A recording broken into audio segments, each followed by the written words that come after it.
farko zai ce assalamu alaika ubangidan yanzu, sarki mai dare 12 da begen kare ɗazu.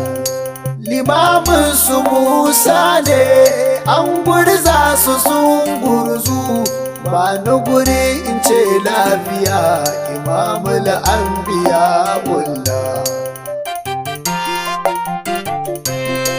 Sunana masoyanka mai ƙaunar ka koyaushe, ya Mahamudu na zoma da bege wanda ba ƙarshe.